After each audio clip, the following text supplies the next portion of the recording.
In today's world, businesses are increasingly recognizing the urgent need to address climate change.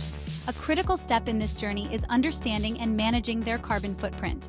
This refers to the total amount of greenhouse gases, primarily carbon dioxide, emitted directly or indirectly from a company's operations.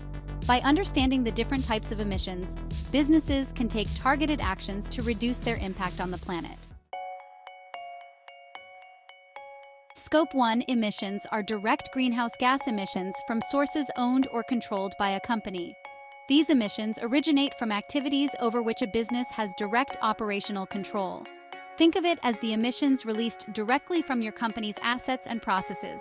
This includes emissions from company vehicles, on-site combustion sources like boilers and furnaces, and fugitive emissions from leaks in equipment or processes.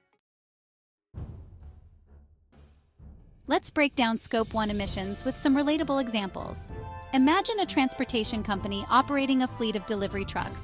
The exhaust fumes from these trucks, primarily carbon dioxide, contribute to the company's Scope 1 emissions. Similarly, a manufacturing plant using natural gas to power its boilers generates Scope 1 emissions from the combustion of this fossil fuel. Even leaks from refrigeration units containing potent greenhouse gases contribute to a company's Scope 1 footprint.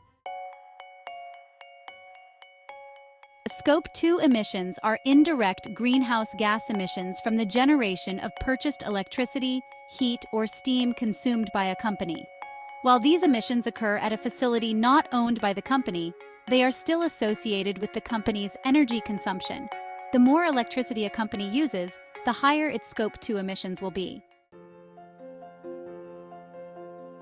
Consider an office building that relies heavily on electricity from a coal-fired power plant. The emissions released during the generation of that electricity are considered Scope 2 emissions for the office building. By choosing renewable energy sources or implementing energy efficiency measures, businesses can significantly reduce their Scope 2 emissions.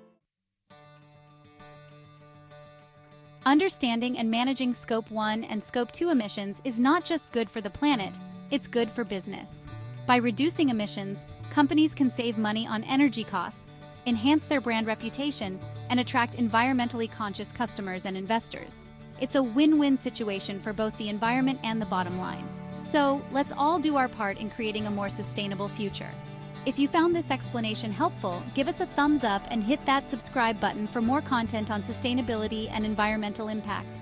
And if you have any questions or topics you'd like us to cover, drop a comment below. Thanks for watching, and see you next time.